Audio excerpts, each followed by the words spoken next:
Blog Talk Radio. Welcome aboard Flight 1969, service to Jet Nation Radio. Look at what a leader this guy is. Bolt is fighting for his job this year. This is what quarterbacks are made of. Doug Middleton get a 50-yard onside kick. How stupid can you possibly be making that much money? Folks, grab a snack. Let's go to eat a goddamn snack. And join Joe Blewett and Glenn Naughton for Jet Nation Radio.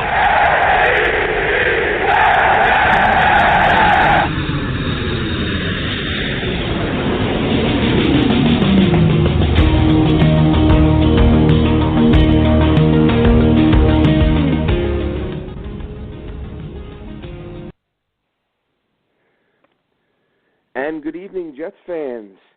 Nice to be back. We've been away, had a little extended absence, a couple weeks since our last show. Had some things to work through, some scheduling conflicts.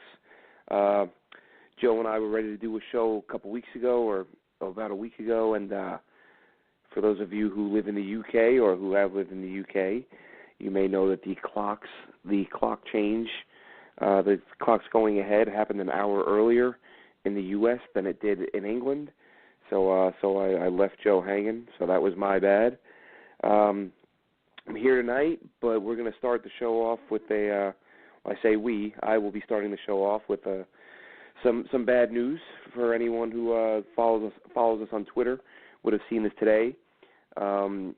Unfortunately, from this point on, the show will be a little bit different, the show will be a lot different, in that unfortunately Joe Blewett will no longer be with Jet Nation Radio. He is moving on. Joe has decided, and we spoke at length yesterday about his decision, and I completely understand, and Jet Nation understands. We completely support him and wish him nothing but the best. He's going to be moving on, doing some work with Turn on the Jets. And, Joe was a great part of what we were doing here at Jet Nation, huge part of Jet Nation Radio. He, of course, was here before I was. I ended up joining him. And it's been a fun couple of years. I've gotten to know Joe on the show, a little bit off the show. And great guy. As many of you know, he's currently attending the police academy. He's going to be a great cop, I have no doubt, in Jersey. But what he won't be is with us anymore, unfortunately. So we're going to try to hammer out some things and figure out exactly what direction we want to take this thing in. We're going to take it slow. We're not in any rush to get somebody on board right this second. We have a few options on our plate that we're looking at. Not something that was anticipated. This, as Joe said to me yesterday, this developed rather quickly. It was a very fast-developing situation. Joe had an opportunity he didn't want to pass up, and as I said, myself and everyone at Jet Nation appreciates the work Joe has done and wish him nothing but the best moving forward. And I'll still be following him on Twitter. I have no doubt we'll be hearing from Joe, as calling into this show or in whatever capacity. But for the time being, it'll be me. Joe, best of luck to you, and do look forward to hearing from you, and hopefully catching up at some point. I know my plan is to head over to the States at some point this season for at least a game or two. So we'll see how that goes. Maybe try to coordinate it and get it to where it's I can be there at a time when Joe's there just to say hey. But again, show's changing. Exactly to what degree is yet to be determined. Again, this all just happened literally last night. So we'll move on. We will, and like I said, we'll keep in touch with Joe, and we encourage everyone to follow him on Twitter and look out for his film reviews, because Joe does do some fantastic work, and that is a labor of love. I'll tell you that right now. Joe breaks down film extensively. I know I watch a lot of film, but taking the time to post 75, 85 plays to break it down for the fans is no easy task, and you got to have a lot of determination to get that done, and Joe does it well. So best of luck to him. As far as the Jets go, some developing news at the moment from many of you who would download this in the coming days. You'll have heard this by now, but we'll talk about it now anyway because it's still an important decision, and it's still an important. It says a lot about the current structure of the team, and that is that top story right now that people seem to be latched on to is the potential signing of Ndamukong Suh, the former Miami Dolphins defensive end or defensive tackle, defensive end, 3-4, 4-3, wherever you want to put the guy. I think the Jets kind of envisioned it as a 3-4 guy. But who knows? Basically, the Jets made Ndamukong Suh an offer. It was said to be the biggest offer on the market. It did come with a deadline. Team owner Christopher Johnson has announced that deadline has passed and the offer has been pulled. Ndamukong Suh will not be coming to the Jets. This is I like this. I like this for a couple of reasons. One, again, if you've been following me on Twitter, you'll see that I've been kind of lukewarm to the idea of Ndamukong Suh. I know that I get into it with people all the time on this. And listen, we all have our own moral codes and our preferences and what motivates us as fans. I get, you hear that line repeatedly, the NFL is not a bunch of choir boys. I get that. That doesn't mean as a fan that I don't want good people on my team. And Ndamukong Suh is a guy that I think we can all agree does a lot of things that make you believe he's probably not the best guy in the world. Working on several occasions to intentionally injure players. As a football fan, I have zero issue with lighting a guy up, clean hit, knock a guy out. It's unfortunate, but it happens, and you just that's part of the game. But hitting guys after the whistle, stomping on players when nobody's looking, I don't know. It doesn't appeal to me. However, I do understand the talent level. I do understand what he would have brought to the team as a member of that front seven, what it would mean for Leonard Williams, what it would mean for McClendon, what it would mean for anybody who's on that D line, whether it's Mike Pennell, anybody who's trying to penetrate. If you have Ndamukong Suh up front, life's going to get a little bit easier for you, a lot easier for you. So I understood the interest, but I wasn't crazy about it. Lukewarm, I guess, would be the best way to say it. But I'm glad the Jets pulled this offer. I'm glad the Jets aren't going to sit around and allow themselves to be used for leverage by a free agent who clearly didn't have any intention of signing there. Because listen, the Jets, again, if the report we saw was accurate, the Jets made the biggest offer and they gave you a deadline and you blew them off. So clearly, coming here was not a priority, and the Jets didn't, stand there and wait for the guy, and get left holding the bag if other opportunities presented themselves, which at this point you're unlikely to see an offer or an opportunity to get a player better than Ndamukong Suh on the open market right now, because he is the best free agent out there. The offer, according to Ian Rappaport of NFL Network, was over $10 million a year. It was clearly not enough for Ndamukong Suh, who now will look at other suitors. It looks like the Rams are one of the front runners for his services, and I think we all know that if you plug him into that defense with those corners they just added and the way that offense performed this year, that team becomes they've got to be a top 5, odds-on favorite for the Super Bowl, because that is a crazy good defense, and he would make it that much better. So Jets move on from Ndamukong Suh. Owners' meetings are taking place right now. Again, Christopher Johnson in Orlando has commented on a few topics. We'll go over a few of those real quick. Nothing surprising. He was, the Jets did want Kirk Cousins. That's no big secret. But Plan B was apparently in effect. The trading up to get a quarterback has been in effect since during the season, or at least the groundwork was laid within the organization. The decision was made that that's what the team would be doing if that was what was necessary, and obviously that's what they did. And we'll talk more about that later. He talked a little bit about the anthem protests. He is at odds with some other owners, kind of saying, saying that he thinks it's a bad idea to try to force players to stand up or to shut up, and that this is something they need to talk about, between the owners and players. Not quite the hardline stance we're seeing from other owners. No playoff mandate, no surprise there. I've seen a few people comment and say, does Mike McCagnon, Todd Bowles, do they realize, their jobs they're out the door if they don't make the playoffs? I've said all along, I think that's pure fantasy. Yes, I could see both getting fired if this team is a disaster this year.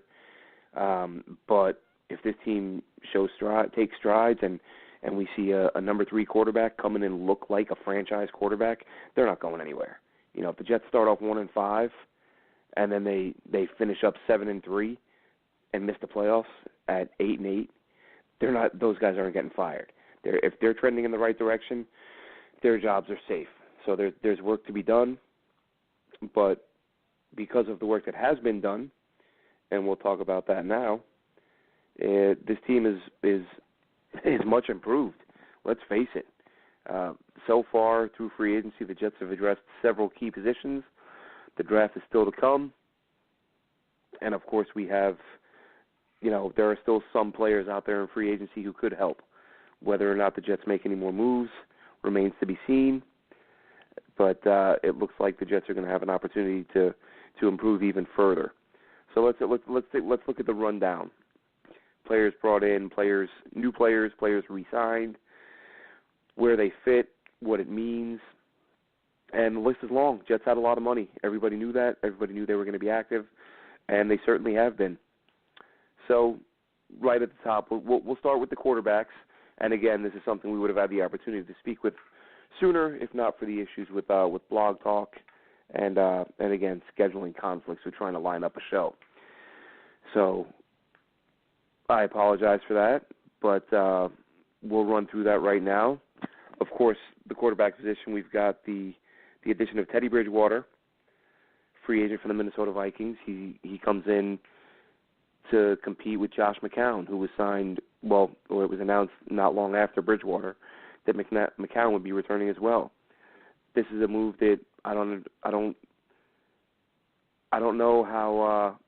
Nobody knows at this point how the Jets plan on divvying up reps between Teddy Bridgewater, Josh McCown, and the rookie quarterback. I think we saw what a disaster it could be a couple of years ago when you have 3 quarterbacks and no true starter, although we've been told Josh McCown will enter camp as a starter. That obviously doesn't mean a whole lot. I think if this competition is going to be allowed to, or if there is going to be a real competition, I think Josh McCown could finish 3rd in this competition if Teddy Bridgewater's knee holds up. We know he missed a couple years with a severe knee injury. We know that he took only a couple of snaps last year, but he was cleared to play. That's something that we did discuss at one point was Teddy Bridgewater's knee and all the talk about, we don't even know if he's going to be ready.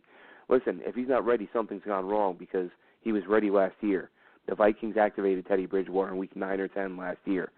Now, granted, he didn't play, but he was active. So if the Vikings felt, if he was always one hit away from going into the game, you would have to believe the Vikings felt he was ready. Whether or not he is, or whether, how he performs at this point remains to be seen. I can't help but wonder. I spoke with somebody earlier today, and I just, thinking out loud, I kind of had to wonder, is Teddy Bridgewater a guy who the Jets will move if he plays well? Because he's on a small deal.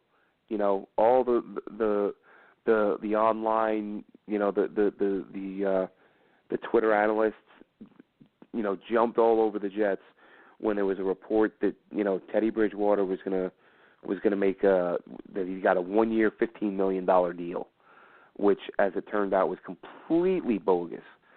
What Teddy Bridgewater has is a 1-year deal, and all that's guaranteed in that deal is $500,000. That's it. They can cut him and not pay another cent. But then there are other incentives where he could earn up to $15 million. And we talk about this all the time. Guaranteed money is what matters in a deal. Fans that were getting upset, because because we have to rely on the information that we get from these, whether it's beat writers or national guys. All we have is that info. And when I saw that number, that $15 million, I thought, that is crazy. I said, we have to see the breakdown on this before we really react. And now that we've seen the breakdown, we know that Teddy Bridgewater can be moved, whether he's cut or traded. I think it's going to be interesting to see if is this a situation where if Teddy Bridgewater performs well enough, the Jets move him for a draft pick before the season starts for maybe a team that wants a backup. Let's say hypothetically the Jets end up with any of the, they will end up with one of the big four. Let's say it's Baker Mayfield. Let's say Baker Mayfield plays well enough in camp that he wins the job.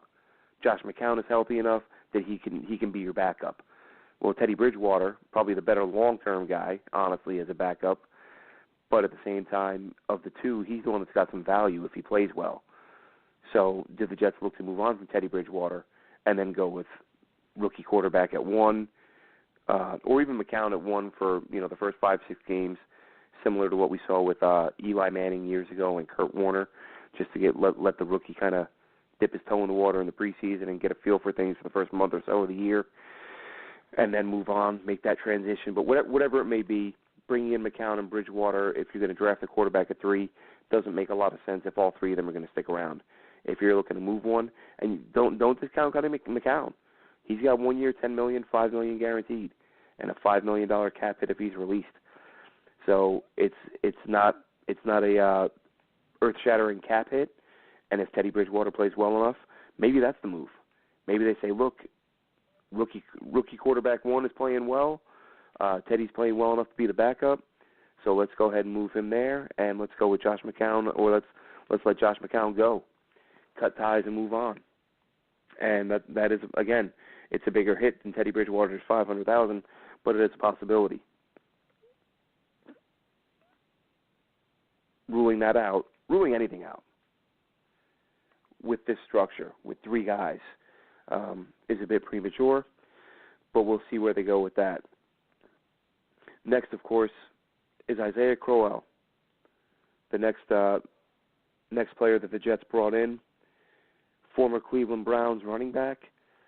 He's a guy. There is some off-field stuff, and now that I mention it, we did cover this a little bit in the last show, and I'm not going to go on and on about it because as I said last time, there are fans who are saying, please don't make this a lengthy issue, going on and on. But yeah, some off-field stuff in terms of Crowell a couple of years ago sending out a tweet on his account depicting a police officer being murdered. It was a move that he came out, he did the standard, probably motivated by an agent who realized he could hurt his earning power. He apologized. He paid the cops some money, gave him a chunk of cash, said I'm sorry, and everybody moved on. But I don't think that those are the types of things I don't think you do if you're not if there's not something in your heart that makes you feel that's the right thing to do. But that's that. You got to move on. I'm not going to dwell on that all off season. He's here now. He's an upgrade. From a pure football standpoint, the move makes sense. Initially, I was taken aback a little bit, thinking, why sign this guy with such a deep running back draft class? Well, reality of the situation is that they can still take it back at some point, but you kind of also started connecting the dots as the Jets are making these signings. You started to think maybe they know that they're going to be giving up some picks here pretty soon, which is, of course, what happened. So Crowell will move into he'll share carries as running back. Him, Bilal Powell, Elijah McGuire, and maybe we do see a rookie come in. Again, it is a deep class. You might get a nice back in round 5. We'll see if that's a priority, if that's the direction the Jets go in. I would think unlikely at this point. I think you go with the 3 guys you have and maybe an undrafted guy to compete because, again, with as few picks as they have bigger needs now than running back. But, again, if the value is there, you may see them go in that direction. Continuing on the offensive side of the ball, wide receiver. Couple of moves there. One big one and one that remains to be seen. One not so big move. But Terrell Pryor, wide receiver from the Cleveland Browns. This is a guy who had just over 1,000 yards receiving a couple years ago which in all reality was his first ever full season as a wide receiver.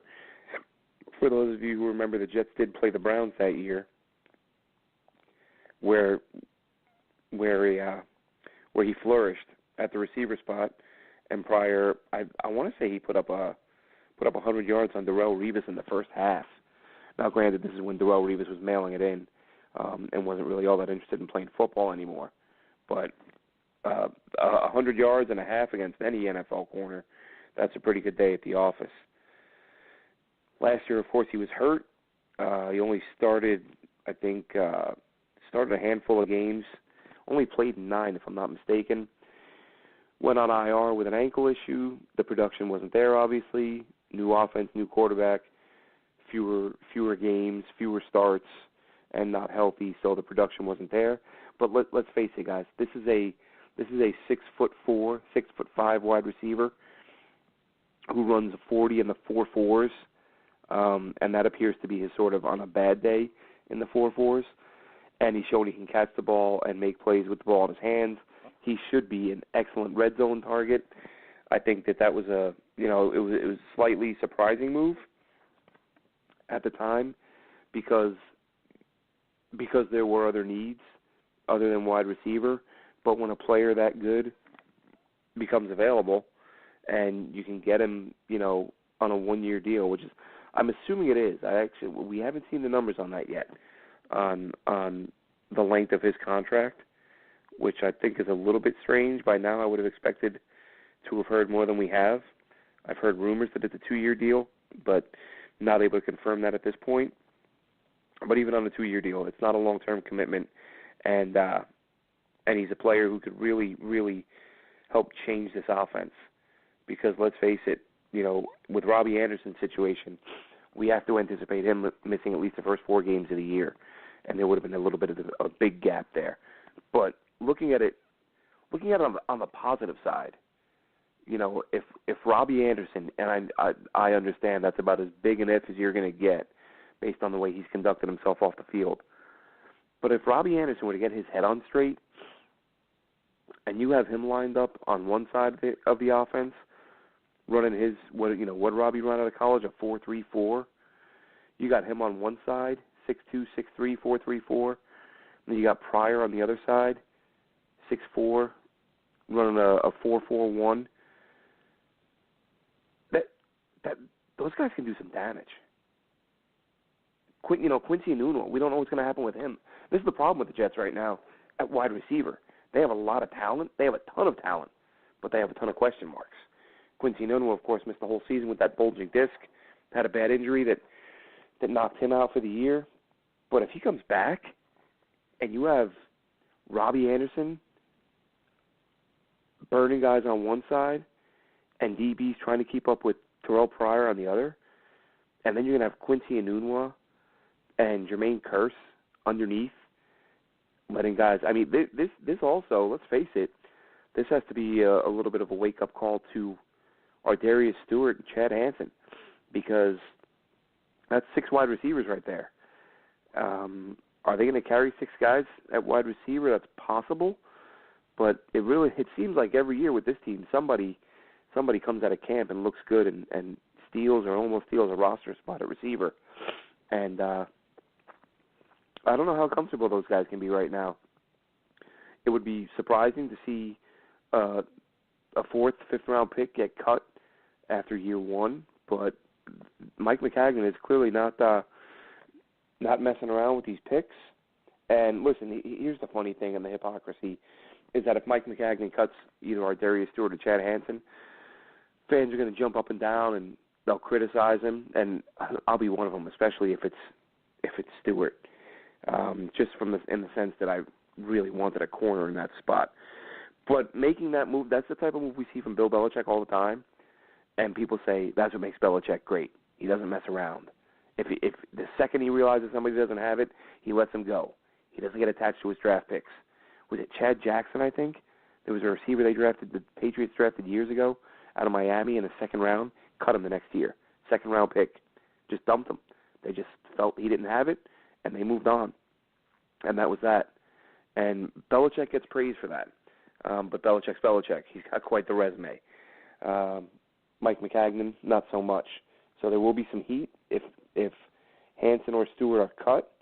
But to me, that's a good thing in the sense that it means that things are working out at receiver at all of those other spots, because there are plenty of talented receivers on this team.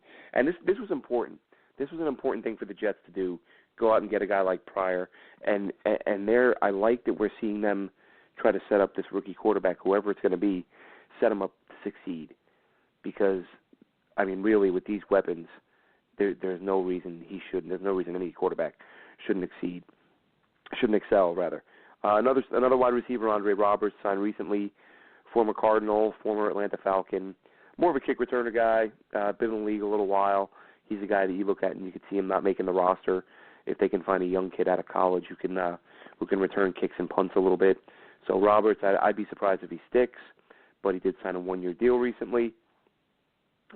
Spencer Long, again, staying on offense, 2 O-linemen brought in. Well, one brought in, one brought back. Spencer Long, Washington Redskins center. Good move, makes sense. Again, the contract, great contract. Sounded like a big contract when it was first reported. I think I heard 4 years, $28 million.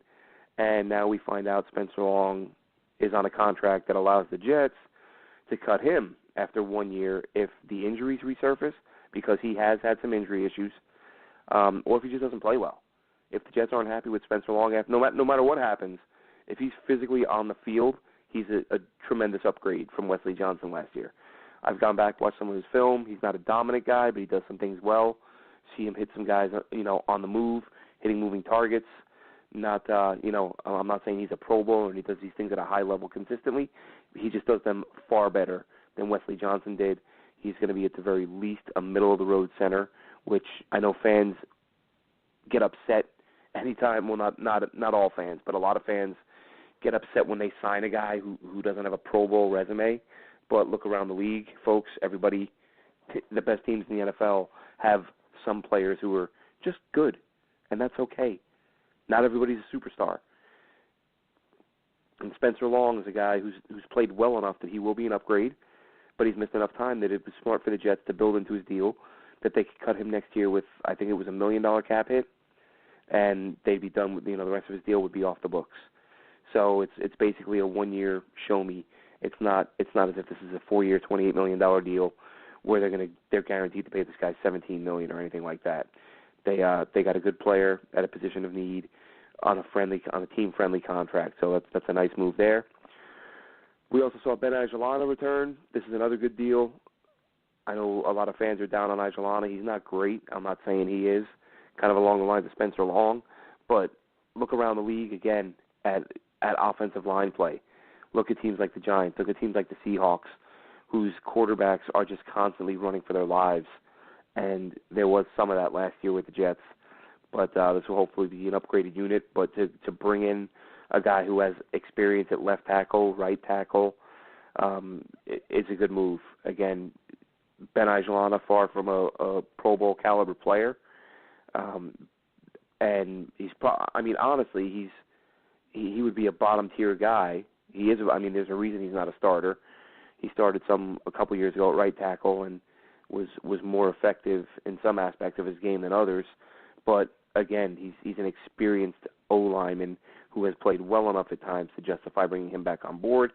Clearly, the Jets didn't like the number they had him at. They could have retained him at $4 million this year, but they let him go earlier in the off season, and then brought him back this year, or brought him back weeks later. So Ben Aguilana's back. Add some depth, both tackle spots, no-brainer. This is a move that the Jets, it saves them having to bring in an unfamiliar face, bring in a less experienced player, or potentially use a draft pick, although they should still be using some draft picks on the O-line, of course. Speaking of players who were gone for a short time and are now back, defensive end Xavier Cooper, a player who was added during the season last year, former Cleveland Brown, and he played. Listen, Xavier Cooper was good. Xavier Cooper was not. Again, he falls into that mold. He was a good football player last year, a guy you could definitely live with. He was an upgrade over Mo Wilkerson, but as we said many times during the year, anybody who tried was going to be an upgrade over Mo Wilkerson. So Cooper is a good value signing, another guy, 1-year deal, who, provide you a little bit of depth along the D-line. And same goes for Mike Pennell, who the Jets also brought back. Pennell got a few years, though. Pennell got himself a 3-year deal, and I think that a lot of Jets fans who paid close attention to this team were happy with that move. A lot of, there were those who said, oh, this guy, he had some boneheaded penalties, which he absolutely did. Cost him, it was at Carolina, I think, cost him a game, potentially. But after, he had a couple penalties in his first, not his first couple games, but his first couple games where we saw significantly increased reps. He had some boneheaded plays. But after that, and Joe and I talked about this during the season, he looked phenomenal. Just clogged up that middle. And, we saw a few plays where there's one play, I can't recall off the top of my head which game it was. Joe talked about it at length, snatched the running back out of the air and pulled him back down inside the 5-yard line to prevent the touchdown where it looked like the back was going to get in. So it's a nice job bringing Mike Pennell back. He can play the nose a little bit. He can play the nose a lot. He's a big man. So you can move him around, whether you want him to go play on the interior on a sub package or, of course, on the goal line. Or if you're in your base, he can be, your top guy on the nose. So a good move there. And staying with the, on the defensive side, a couple of smaller deals. Actually, one interesting. Kevin Pierre-Louis. He's a outside linebacker, special teamer primarily, and he got 2 years, $6 million. That's $3 million a year. This kind of reminds me of the Josh Martin deal last year, where you looked at it and said, well, it's not starter money per se, but it's certainly not the type of money you pay to a guy who's going to exclusively play special teams. So maybe they view a bigger role for him than he's had in the past, because again, $3 million a year isn't the type of cash you expect to get doled out for a guy who's just going to be a gunner. I think that they may have some plans for him, and it's you wonder what that means for the future of a guy like Josh Martin. But Pierre-Louis, I mean, he started one game in his career. He's for a guy who's been in the league 4 years, he's got one start. You give him $3 million a year. They clearly, I know they just need help on special teams, but I think they envision maybe a slightly larger role for him there. And remains to be seen. I'm certainly not going to sit here and pretend I've watched a great deal of Kevin Pierre-Louis, who's got one career start, and that was a few years ago at the Seattle Seahawks. Spent 3 years in Seattle, 1 year in Kansas City. The other linebacker, Brandon Copeland, former Detroit Lion, he'll be another special teams guy who could have a shot to compete for playing time on the outside. I looked into him a little bit. He's had some injuries, some things that have held him back a little bit. Now, whether or not it's strictly the injuries that have stopped him from earning some more playing time remains to be seen. We'll find out, I would imagine, fairly early, because this team doesn't have, or at least at the moment, this team doesn't have a true force on the outside opposite Jordan Jenkins. Jordan Jenkins obviously has cemented himself in. He's going to be a starter. He's going to be there for years. Kevin Pierre-Louis, Brandon Copeland, these are the types of guys that are going to be on the opposite side. Josh Martin, if he lasts, and I hope he does. I've said on the show before, I'm a big Josh Martin fan. I think he will be fine. If for no other reason, he is a very good special team player himself. I don't think he's in any danger, but maybe a guy like Freddie Bishop, somebody like that, may be on the way out. Avery Williamson. This is the guy I wanted to talk about for the last few days after watching some more film on him. Inside linebacker. Comes in from Tennessee, where he started the last few years, last 3-4 years. He's played at a high level. He comes in to replace Demario Davis. And he's a similar player to Davis. Not great in coverage, but does a really good job in the box. A bit of a thumper on the inside. He's going to force the occasional fumble.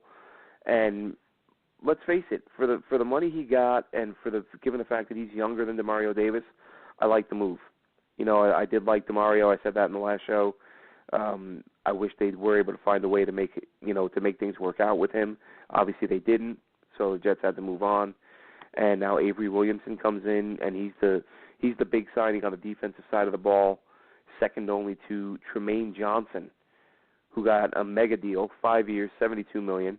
I don't have the guaranteed numbers in front of me right now, but Tremaine Johnson is now your number one corner instead of Morris Claiborne. And, I mean, what that should do for this defense, should being the operative word, it should make should have a huge impact because, as we know, Todd Bowles likes his man press corners, and that's exactly what this guy is. It's exactly what Johnson brings. So if Johnson plays to his full potential in this scheme, you now go from Morris Claiborne being your number one, where he didn't do a great job, to Morris Claiborne now bumping down to number two. So now really you have upgrades at both corner spots. You're going from Claiborne to Johnson in one, and then from Screen or Burris or Roberts, whoever was on that other side, to Claiborne, who's better than all the guys below him. So now your cornerback one spot is upgraded. Your cornerback two spot is upgraded. You still have the young safeties in May and Adams. And all of a sudden, this secondary looks like, wait a minute, this is a playoff caliber secondary. These guys can cover. These guys can hit. Johnson's a very good tackler. He's not afraid to stick his face in the fan. Same goes for Buster Screen. And I know Jets fans are down on Buster Screen, and I know Buster Screen drives us crazy at times. But as I've said several times during the season and the off season, I think he stays. I think he's safe, unless another free agent shakes loose who they like more. I think the Jets like Buster Screen's mentality. I think they like his durability. I know he does draw some flags. He draws more flags than anybody else, it feels like at times, and I think he does. But minus the some of his worst games last year, he was terrible against Miami. He had 3 or 4 games where he was atrocious, but he also had 3 or 4 or 5 games where he was one of the better players on the field and just played out of his mind. At one point, I think it was 4 straight games, you really felt like, wow, this guy's turned the corner. Probably his best year as a Jet overall.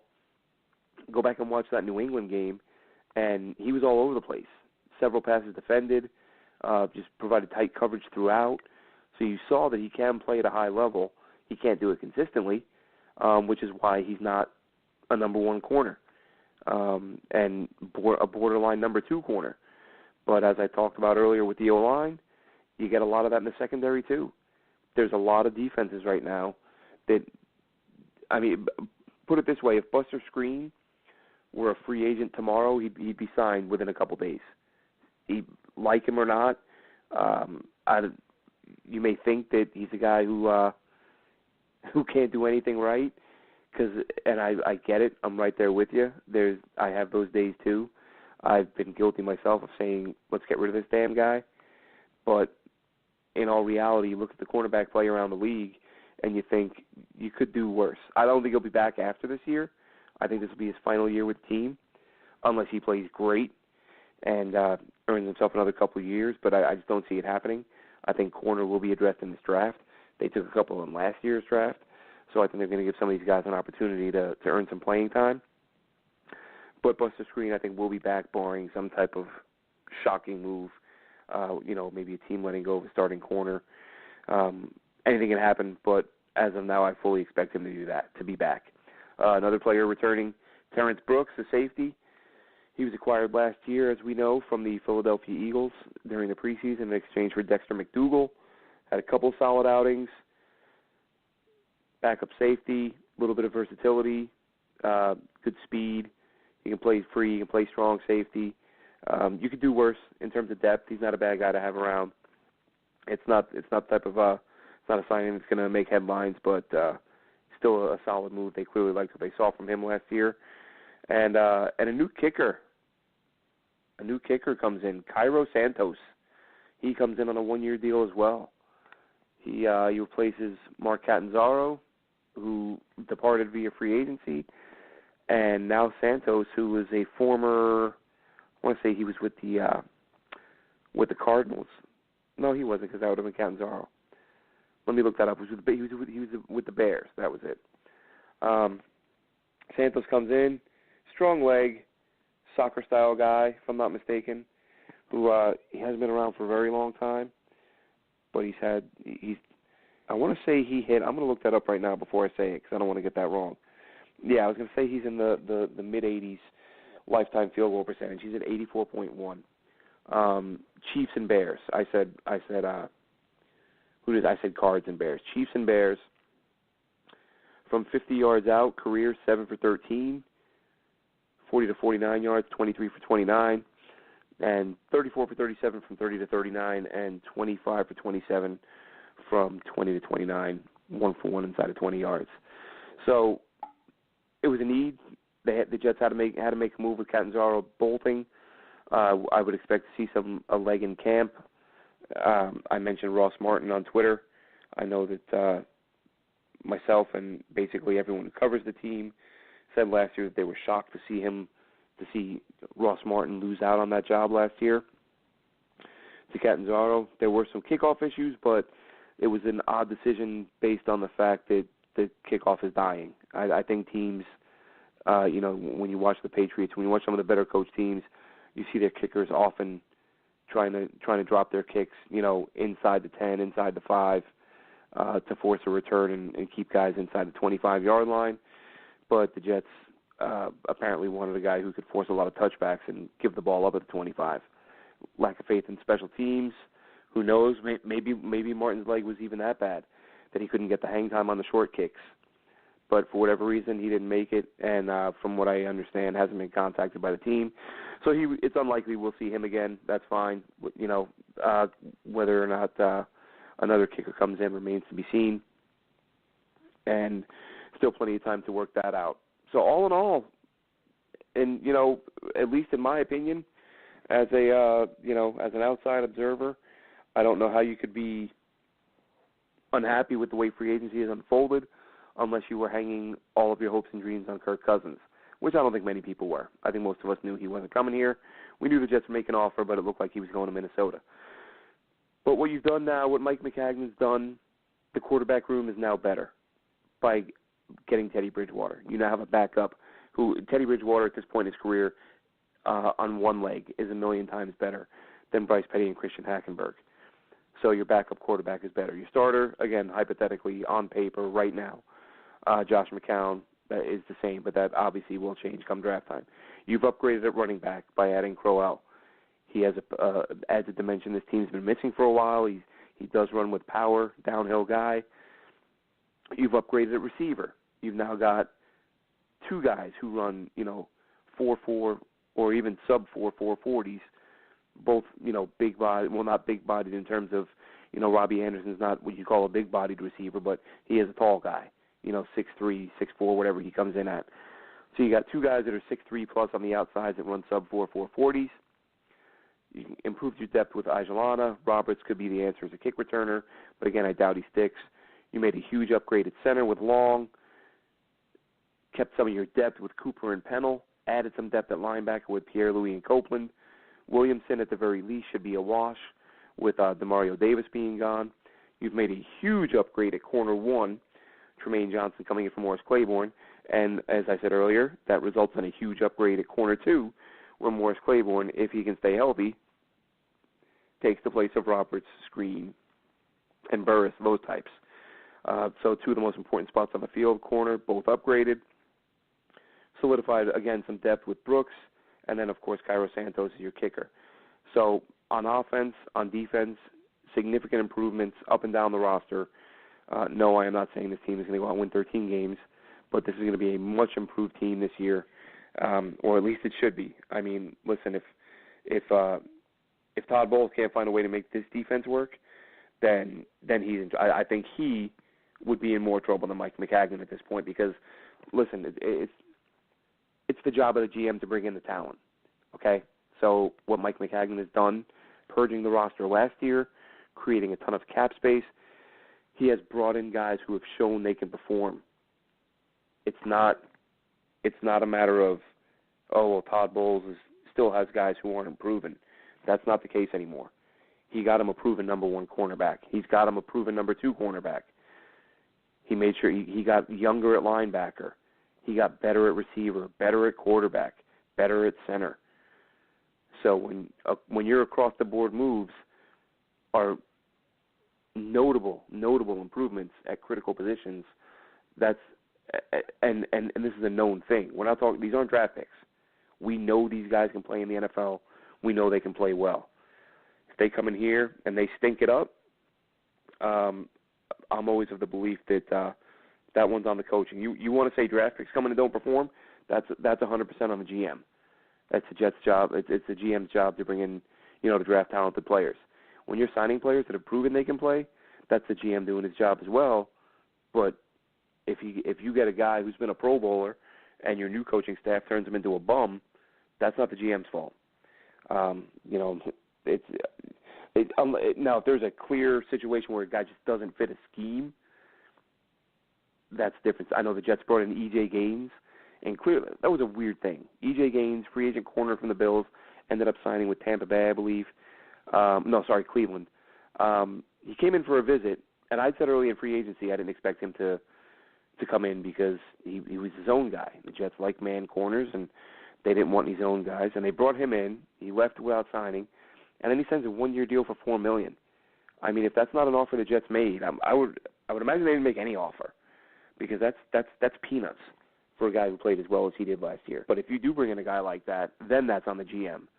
You bring in E.J. Gaines and tell Todd Bowles, here, I got you a starter, and everybody knows Todd Bowles prefers, physical man corners, and you get him his own guy, that's on the GM. But that's not what we're seeing here. We're seeing guys who fit the scheme and guys who've proven they can play in the NFL. If this team isn't much better this year, that, to me, is on Todd Bowles, not on Mike McCagnon. So we'll find out eventually where they how these guys perform.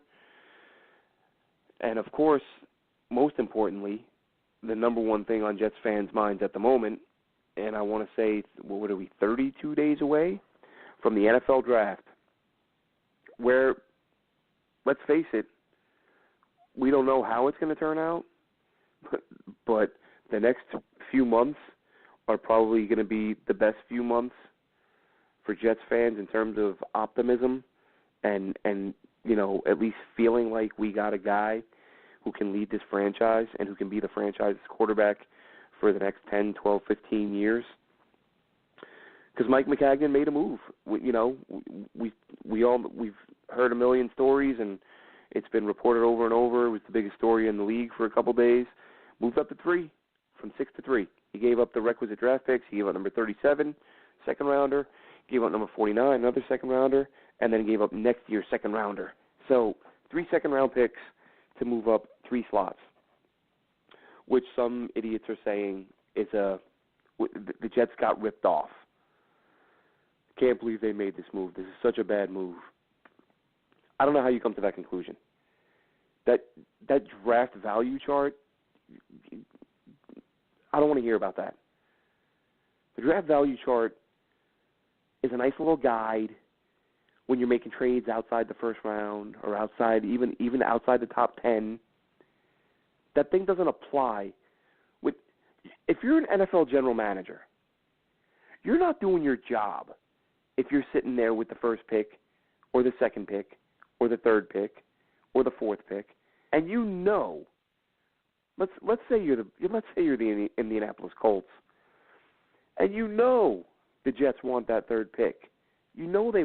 They have to have that pick, and the Broncos are going to make a run at that pick. The Bills are going to make a run at that pick.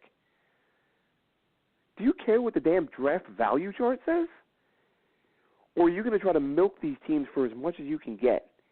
Are you going to sit back and say, listen, we got a few weeks till the draft, we're not in any rush, make us some offers, and force a team to make you an offer that's good enough that you say, you know what, let's go ahead and make that now. Instead of waiting a few weeks, instead of waiting 6, 7 weeks, let's make this deal now. because we're a rebuilding team.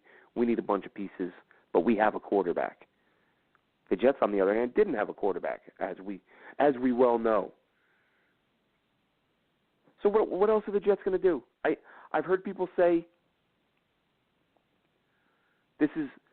I can't believe they traded up to possibly get the third best quarterback in the draft.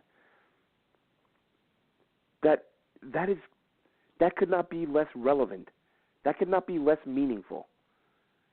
The job, Mike McCagnon's job right now, is to sit down with his staff, or I should say his job a couple of weeks ago, which he's now done it. You sit down with your staff. You look at the quarterbacks available, and you talk to your scouts, and you say, listen, let's get a consensus here. How many quarterbacks are there in this draft that we believe we can build around and win something? How many? And if that number is 2, you work to get in the top 2. If it's 4, you work to get in the top 4. If it's 3, you work to get in the top 3. I mean, hell, if it's 4, you still work to get in the top 3 if you want, to get a guy maybe you prefer a little more. But what GM is going to say, well, we have a chance to get up to 3, and we believe we can win with the guy who will be there at 3, but we're not going to make that move because he's the third best quarterback in this class. How stupid is that? What mindset is that? It's a dumb move to trade up to 3 because you're not getting the best quarterback. It's about getting a quarterback that's good enough to win with. Now, whether or not that is the case remains to be seen. I'm not saying there's any guarantees here. There could be 10 guys in this draft that make the Pro Bowl, and there could be 1 that doesn't, and it might be the guy the Jets pick. I don't know. You don't know. Nobody knows. What we do know is the Jets made a bold move to fix a problem that's been in place for 50 years now, 47, that they've not had a franchise quarterback. And people are complaining, we gave up 3 picks. Who cares? You get a franchise quarterback, you finally win a damn Super Bowl, you're going to sit around complaining about your draft picks? Oh, man, I know we got a trophy, but what about those picks? Get the damn quarterback. Stop worrying about a couple of second-round draft picks, especially far from an original thought. Who cares? Look at the way this team's drafted in the second round the last 10 years. They have 2 players. David Harris, they got maybe 2 players. David Harris was one. It looks like Marcus May might be another. Seems bad. 2 for their last 10 in second-round picks. Bust after bust after bust. And I got to hear fans crying that I can't believe. I see teams say, we've thrown away our future. People are legitimately saying this. There goes the rebuild. They still have. If the Jets had made, if Mike McCagnon in the last 24 months had made 0 trades, the Jets would have 14 draft picks between this year and next year. 14 picks. Because of all the trades he's made, acquiring picks and then trading picks away, over the next 2 years, Mike McCagnon has 12 picks. 2 fewer picks than what they would have had they not made any trades, giving themselves an opportunity to acquire a franchise quarterback. So you explain to me how going from 14 picks to 12 with the opportunity to add a franchise quarterback, and you're also due to be the number 1 team in the NFL again next year with over $100 million in cap space, and people moping around that, well, there goes the rebuild. We gave up some second-rounders. You get the quarterback? As Jets fans, how many times do we sit around and say, oh, if we just get a damn quarterback, then all the other needs aren't nearly as critical when you have a guy that can make up for some of your deficiencies? They get a quarterback, and all these things that are so pressing, we have to have this, we have to have that. A good quarterback can cover up for some of that stuff, and it's not as critical that you hit on every draft pick because, newsflash, nobody does that. Teams miss. Everybody misses. Mike McCagnon certainly misses. But let's face it, he's not John Idzik. He's not a guy who gets 19 draft picks and finds 3 players. So this talk about how people can't believe he's mortgaged the future and there goes the rebuild, you have to question the sanity, or how much attention are you actually paying to this team? How much are you actually aware of in terms of what's going on? This isn't rocket science. This isn't nobody sitting here saying that it takes hours and hours and months of studying this team to see the big picture. The big picture is they've put themselves in position to draft a quarterback, and it took a couple of draft picks to do it. You do that every time. The fact that they got to where they got without giving up a first-round pick was shocking. I've seen that said a million times, and I said it myself on that day. Could not believe they got up into position to get a franchise quarterback without giving up a first-round pick, because at the moment that's pretty much the minimum of what it takes. Now, who they take in that spot? Who goes number 3? It's going to be the hottest topic that Jets fans have had to talk about in quite some time. We're going to go on about it for pretty much every day for the next 33 days about what they do there. The Giants still might pass on a quarterback at 2, which is difficult to fathom, but I don't know how you do that when you have a 37-year-old quarterback. But if they do, I will be forever grateful. If they don't, you're still in position to get a Baker Mayfield or a Josh Rosen, depending on who goes 1 or 2. Darnold's going 1. Josh Allen, I see so many Jets fans that don't want him, and I'm still on the fence with him. I can't say I don't want a guy who can do the things he can do when I see every single analyst, whether it's local, whether it's national, doesn't matter where they're from, everybody's saying this guy could legitimately still be the number 1 overall pick. I don't think he will be, but that will be Mike McCagnon putting his future in the hands of Jeremy Bates. Now, is Jeremy Bates experienced enough? I don't think he's done enough in this league to earn enough trust in Mike McCagnon to put his job in his hands. He's doing that regardless with who he takes, but another project quarterback, unlikely, but, heard Daniel Jeremiah say, look, this guy, from the time the season ended till now, dramatic improvement in his footwork, which was a big part of his accuracy issues. We saw him play well at the Senior Bowl. He's got to be in play, whether fans like it or not. When a guy can do the things he can do, you can't dismiss him out of hand because he had some hiccups. And I know it's a big hiccup, the accuracy issue, because not many guys make that jump. But it's going to be an ongoing topic for the next several weeks. Is it going to be Baker? Is it going to be Rosen? Is it going to be Mayfield? Is it going to be Allen? Does Darnold fall? Do the Browns take Allen at 1 and have the Giants take Barkley at 2 or Chubb at 2 and have Darnold fall in their laps? That remains to be seen. We don't know, folks. We don't know how it's going to play out, but we do know we're going to have a really good time talking about it. As I said at the top of the show, it'll be myself for the time being, and perhaps bring in another host at some point. As again, we are looking at that. We have some people in mind, but at the end of the day, we're all here to just sit, talk about this team, talk about their plans moving forward. As much as they will drive us nuts from time to time, we're all Jets fans, and it's going to be a fun ride, folks. It's already been a fun off season, and there's going to be a lot more good times coming. The quarterback is on the way, and other, of course, other needs, offensive line, pass rusher, those will be addressed through the draft, we hope and expect. So that'll do it for tonight's show. Wanted to go over all the moves that were made and talk a little bit about the deal to get up to number 3 and talk about how we like the fact the Jets moved on from Ndamukong Suh already. But that will be it for me tonight. Again, a big thank you to Joe Blewett for all of his work with Jet Nation over the last few years. Best of luck to him moving forward. He'll do great things, I have no doubt. And please be sure to join us again. In the next few days, we will be talking more Jets football. Everybody have a great night. Take care.